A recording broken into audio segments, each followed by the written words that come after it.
കുറ്റവാളികളുടെ രക്ഷകൻ advocate BA Aloor വിടവാങ്ങിയിരിക്കുകയാണ്. Social മീഡിയയിലെല്ലാം നമ്മൾ ഒരാളുടെ മരണം എന്ന് പറയുമ്പോൾ ആരും ആഘോഷിക്കാറില്ല. എല്ലാവരും അതിൽ ആ മരണത്തിൽ വേദനയോടെ അല്ലെങ്കിൽ വേദന പങ്കിടുകയാണ് ചെയ്യുന്നത്. പക്ഷെ ആളൂരിൻ്റെ മരണത്തിൽ പോലും ഈ പറഞ്ഞതുപോലെ സോഷ്യൽ മീഡിയയിൽ അങ്ങനെ ആർക്കും വേദനകളൊന്നുമില്ല. പകരം കുറേ വിമർശനങ്ങളാണ് ഉയരുന്നത്. സ്വാഭാവികം മാത്രമാണത്. ഇപ്പോൾ ചെകുത്താൻ്റെ വക്കീലിനെ ദൈവം തിരിച്ചു വിളിച്ചിരിക്കുകയാണ് ആകസ്മികമായിട്ട്.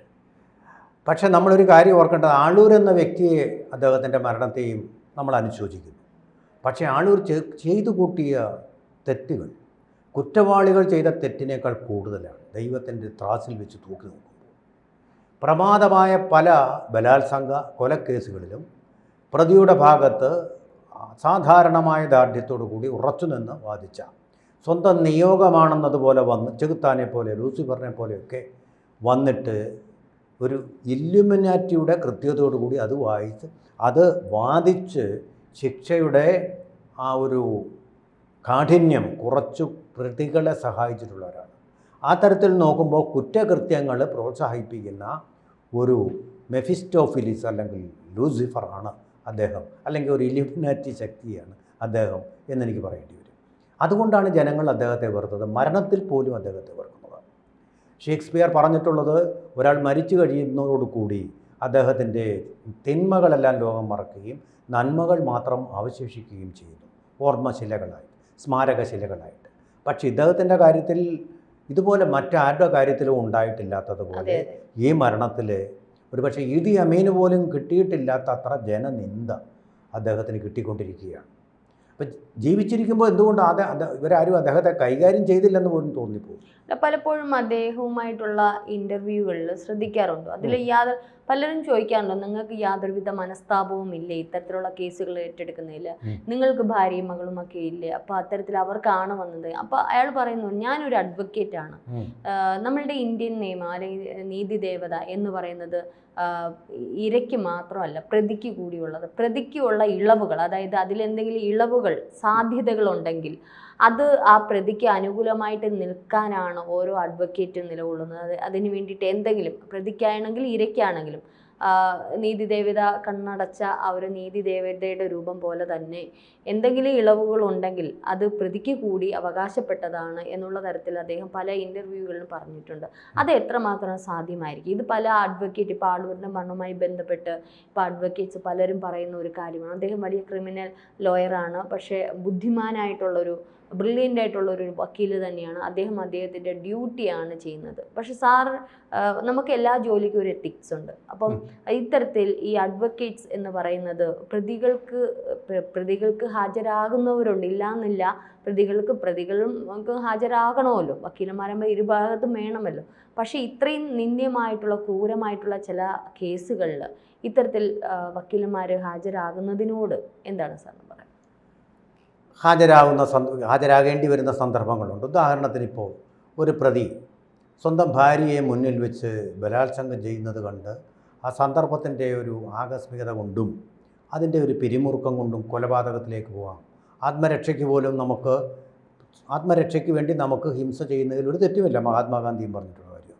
അങ്ങനെയൊന്ന് ചെയ്ത ആൾ വീണ്ടും, പക്ഷേ നിയമത്തിൻ്റെ കണ്ണിൽ നോക്കുമ്പോൾ അയാളൊരു വധശിക്ഷ അർഹിക്കുന്ന കൊലപാതകം ചെയ്ത കുറ്റവാളിയാണ്.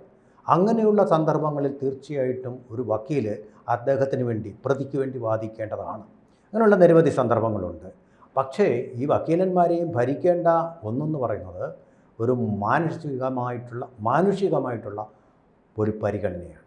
ഈ മാനുഷികമായിട്ടുള്ള പരിഗണനയായിട്ട് മനുഷ്യരായിട്ടുള്ളവർ സമ്മർദ്ദം കൊണ്ട്, ഒരു സന്ദർഭത്തിൻ്റെ സമ്മർദ്ദം കൊണ്ട്, ഒരു നിമിഷത്തിൻ്റെ ഒരു ദൗർബല്യം കൊണ്ട് സംഭവിച്ചു പോകുന്ന തെറ്റുകൾക്ക് അവരെ കൊടിയ ശിക്ഷകളിൽ നിന്ന് രക്ഷിക്കാനുള്ളതാകണം.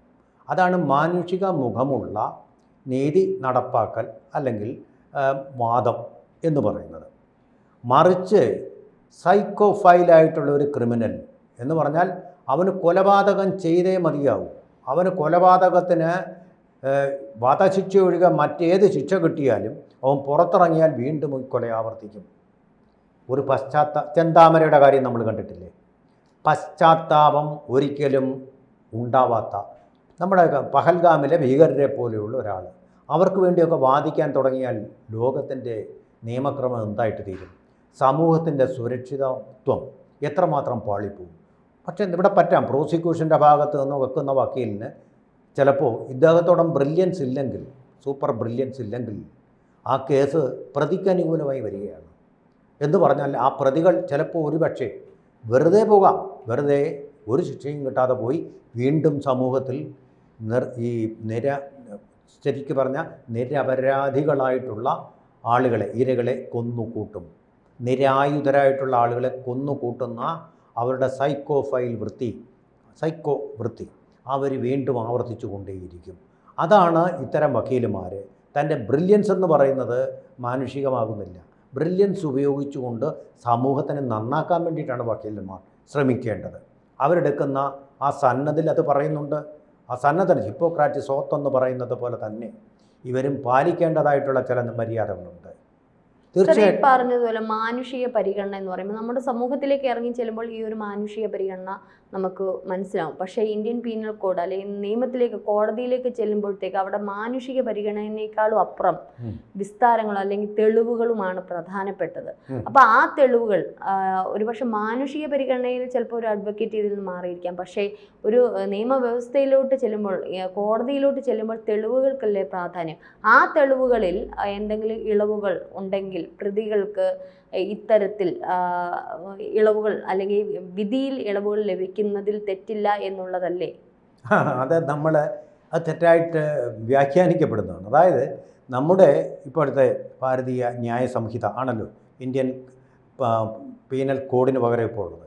അപ്പോൾ അതിൻ്റെ സ്പിരിറ്റ് എന്ന് പറയുന്നത് നമ്മൾ ശിക്ഷിക്കുന്നത് ആ വ്യക്തിയെയല്ല, വ്യക്തി ചെയ്ത കുറ്റത്തെയാണ്. അതുപോലെ തന്നെ അതിൽ ആന്തരികമായിട്ടുള്ള ഒരു അന്തഃസത്ത എന്ന് പറയുന്നത് 1000 അപരാധികൾ വെറുതെ പോയാലും ഒരു നിരപരാധി, അതാണ് വാക്ക്, കുറ്റം ചെയ്യാത്ത ഒരാൾ ഒരിക്കലും ശിക്ഷിക്കപ്പെടാൻ പാടില്ല. അപ്പോൾ കുറ്റം ചെയ്യാത്ത ആളിനെ സഹായിക്കാൻ വേണ്ടിയാണ്. ഇവിടെ എന്താ ചെയ്യുന്നത്?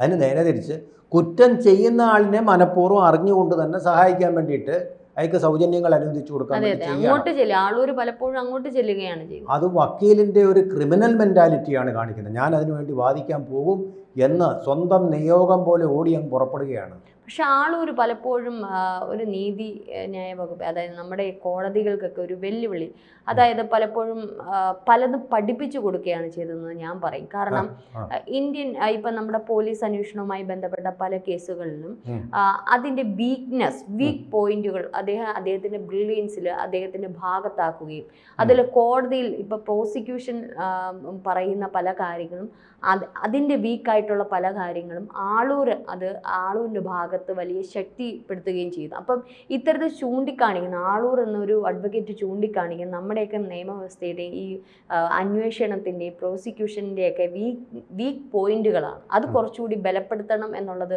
പലപ്പോഴും ആളൂർ ചൂണ്ടിക്കാണിച്ചിട്ടില്ലേ? തീർച്ചയായിട്ടും വേണം.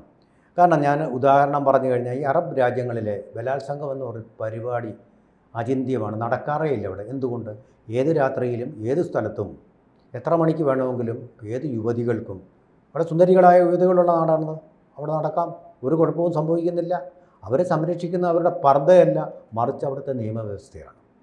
ബലാത്സംഗം പോലൊരു ഹീനകൃത്യം ചെയ്താൽ ഗില്ലറ്റിൻ ചെയ്യും, പരസ്യമായിട്ട് മൈതാനത്ത് പിടിച്ചു നിർത്തി തലയർത്ത് കളയും. ആ ശിക്ഷയുടെ ആ കാഠിന്യം കൊണ്ടാണ് അവിടെ സംഭവിക്കുന്നത്. എന്ന് പറയുന്ന പോലെ ഇതിനൊരു ഡിറ്ററൻ്റായിട്ടാണ് നമ്മുടെ ശിക്ഷാ സംഹിത ഉള്ളത്. പക്ഷേ ഈ ഡിറ്ററൻറ്റിൽ നൂലാമാലകളൊക്കെ കണ്ടുപിടിച്ചിട്ട്, പഴുതുകൾ കണ്ടുപിടിച്ചിട്ട് അതിലൂടെ ഈ പ്രതികളെ രക്ഷിക്കാൻ സഹായിക്കുക എന്ന് പറയുന്നത് തൻ്റെ ഒരു പ്രൊഫഷനായിട്ട് സ്വീകരിച്ചിട്ടുള്ള ഒരാളിനെ ഡെവിൾസ് അഡ്വക്കേറ്റ് എന്നല്ലാതെ നമുക്ക് പറയാൻ പറ്റുകയില്ല. പല വക്കീലന്മാരുമുണ്ട് ധാർമ്മികത പുലർത്തുന്ന ഇന്നത്തെ കാലത്ത്. ഇങ്ങനൊരു കേസാണെങ്കിൽ ഞാൻ വാദിക്കുകയില്ല. അതേസമയം മറ്റൊരു കാര്യം കൂടെ ഉണ്ട്, നമുക്കെല്ലാം സുപരിചിതമായൊരു വാക്യം. വക്കീൽ മള്ളൂരും 1000 രൂപ, അന്നത്തെ കാലത്തെയാണ്, അദ്ദേഹം മരിച്ചുപോയി, ആ കാലഘട്ടത്തിൽ 1000 രൂപയും ഉണ്ടെങ്കിൽ നമുക്ക് ഏത് കേസും ജയിക്കാം. നോക്കൂ, ഇപ്പോൾ അഴിമതിയെ സഹായിക്കാൻ വേണ്ടിയിട്ട് ഇപ്പോൾ സുപ്രീം കോടതിയിൽ കപിൽ സിബൽ ഉൾപ്പെടെ കുറേ വക്കീലന്മാരുണ്ട് അഴിമതിക്കാരെ സഹായിക്കാൻ വേണ്ടി. ഓരോ കൺസൾട്ടേഷന് 40,000 50,000 രൂപ അതിനപ്പുറവും വാങ്ങിച്ചുകൊണ്ട് കോടികൾ വാങ്ങിച്ചു കൂട്ടുകയാണ്. കോടികൾ വാങ്ങിച്ചു കൂട്ടിക്കൊണ്ട് അഴിമതി കേസിൽ നിന്ന് അവരെ രക്ഷിക്കാൻ ശ്രമിക്കുകയാണ്. ഇപ്പോൾ നമ്മുടെ കെ എം എബ്രഹാം അങ്ങനെയായിരിക്കും സംഭവിക്കുന്നത്. അത് നല്ല പ്രവണതയാണെന്ന് പറയുമോ ആരെങ്കിലും? പണത്തിന് വേണ്ടി അഴിമതിക്ക് കൂട്ടുപിടിച്ചുകൊണ്ട് നമ്മുടെ രാജ്യത്തെ തന്നെ ഗ്രസിക്കുന്ന ക്യാൻസർ അല്ലേ ഈ അഴിമതി എന്ന് പറയുന്നത്. ആ അഴിമതിക്ക് ആക്കം കൂട്ടിയാൽ ഇവിടെ ആർക്കാണ് ഇതിൻ്റെ കുഴപ്പം ആത്യന്തികമായിട്ട് അനുഭവപ്പെടുക? ഈ രാജ്യത്തെ ഏറ്റവും പാവപ്പെട്ടവനും ദരിദ്രനുമാണ് അതിൻ്റെ അനുഭവം. രാജ്യത്തിൻ്റെ വികസനത്തിന് വേണ്ടി വരുന്ന പണം ഇവർ ദൂർത്തടിച്ചും പുട്ടടിച്ചും കളയുകയാണ്. അങ്ങനെയില്ലേ? ഇപ്പം SNC ലാവ്ലിൻ കേസ് പോലുള്ള കേസുകൾ എത്ര തവണയാണ് മാറ്റി വെച്ചിരിക്കുന്നത്? 41 തവണ. വക്കീലിൻ്റെ മെടുക്കുകൊണ്ടല്ലേ ഇതൊക്കെ സംഭവിക്കുന്നത്? ഇങ്ങനെയൊക്കെയുള്ളവരെ നമുക്ക് എങ്ങനെയാണ് ന്യായീകരിക്കാൻ കഴിയുക? ആളൂരിനെ മാത്രമല്ല കുറ്റം പറയുന്നത്, ഇതുപോലുള്ള കപിൽ സിബൽമാർ, പ്രശാന്ത് ഭൂഷൺമാർ കുറേ പേര് ഇരിപ്പുണ്ട് അവിടെ, പണം വാങ്ങിച്ചുകൊണ്ട് ഏത് അനീതിക്കും കൂട്ടി നിൽക്കാൻ വേണ്ടിയിട്ട്. അവർക്ക് ചെയ്യുന്നത് നല്ല കാര്യമാണ്. അവരുടെ വാമെടുക്കുകൊണ്ടും അവരുടെ പരിചയം കൊണ്ടും സ്വാധീനം കൊണ്ടും അവർക്ക് നിയമം അറിയാവുന്നുള്ളതുകൊണ്ടും ഒക്കെ രക്ഷപ്പെട്ടേക്കാം പ്രതികൾ. ആളൂരിലേക്ക് ഇത്തരത്തിൽ ജനങ്ങൾ കൂടുതൽ തിരിയാൻ വിമർശനങ്ങൾ ഉയരായി. ഇപ്പോൾ മരണത്തിൽ പോലും നമുക്കറിയാം അട്ടഹസിക്കുന്നതൊക്കെ ആയിട്ടുള്ള ഇമോജികളും അതിൽ വരുന്ന കമൻറ്റുകളൊക്കെ പ്രണാമം പറയാൻ തങ്ങൾ ആഗ്രഹിക്കുന്നില്ല, വളരെ മോശമായിട്ടുള്ള പല കമൻറ്റുകളും വരുന്നത്. അത്രയേറെ ജനങ്ങൾ ഈ ഒരു മരണം അങ്ങ് ആഘോഷിക്കുന്ന പോലെയൊക്കെ എനിക്ക് തോന്നി. പക്ഷേ ആളൂരിലേക്ക് ഇത്രയും വിമർശനം വരാനുള്ള കാരണം ഇത്തരത്തിലുള്ള കൊലപാതകം, പ്രത്യേകിച്ച് ബലാത്സംഗം ചെയ്ത് കൊലപ്പെടുത്തുന്നതും നിഷ്ഠൂരമായിട്ടുള്ള കേരളത്തിൽ നടന്ന വമ്പൻ വലിയ കൊലപാതകങ്ങളുടെയൊക്കെ ചൂട് പിടിച്ച് അദ്ദേഹം പ്രതികൾക്കൊപ്പം നിന്നതുകൊണ്ടായിരിക്കാം ആളൂരിനെ ഇത്രയധികം ജനങ്ങൾ വിമർശിക്കുകയും അല്ലെങ്കിൽ വെറുക്കുകയും ചെയ്യുന്നത് എന്ന് തോന്നുന്നു.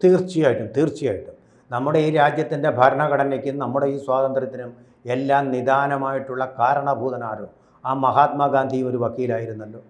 അദ്ദേഹം ഇതുപോലെ കള്ളമെന്ന ബോധ്യമായ കേസുകൾ വാദിക്കാൻ തയ്യാറായിട്ടില്ല. ആ മാതൃകയാണ് നമുക്ക് പിന്തുടരേണ്ട മാതൃക, ആളൂരിൻ്റെ മാതൃകയല്ല. അദ്ദേഹം പറഞ്ഞു, ഐ ആം എ ലോയർ. ഒരു കക്ഷിയോടെ പറഞ്ഞതാണ്, I am a lawyer, not a liar. പക്ഷേ ഇപ്പോഴത്തെ കാലത്ത് ലോയേഴ്സ് ആർ ബിക്കമിങ് ലയേഴ്സ്.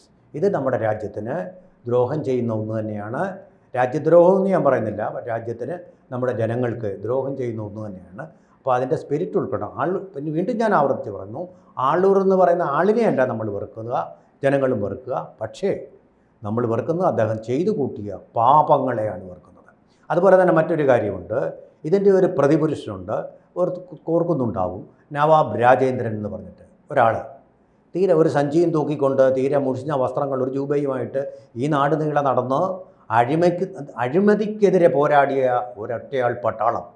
അദ്ദേഹം മരിച്ചപ്പോൾ ആരെങ്കിലും നിന്ദാവാചകങ്ങൾ പറഞ്ഞു? ആ മനുഷ്യൻ്റെ, ആ നന്മയുടെ പ്രതീകമായ ആ മനുഷ്യൻ്റെ, കരുണാകരനെ പോലും, മുഖ്യമന്ത്രി ലീഡർ കരുണാകരനെ പോലും വിറപ്പിച്ച ആ നിയമ പണ്ഡിതൻ്റെ നേരെ വിപരീതമായ പ്രതിരൂപമായ വ്യക്തിയാണ് ആളൂർ. അതുകൊണ്ടാണ് ആളുകൾ അദ്ദേഹത്തെ മരിച്ചു കഴിഞ്ഞിട്ടും വെറുത്തുകൊണ്ടേയിരിക്കുന്നത്. ഏതായാലും ആളൂരിനെ പോലുള്ള അഭിഭാഷകർ ഇനി ഉണ്ടാവാതിരിക്കട്ടെ അല്ലേ. കൂടുതൽ വാർത്തകളും വിശേഷങ്ങളും നിങ്ങളിലേക്ക് എത്താൻ ABC മലയാളം സബ്സ്ക്രൈബ് ചെയ്യുക, ബെൽ ബട്ടണും അമർത്തുക.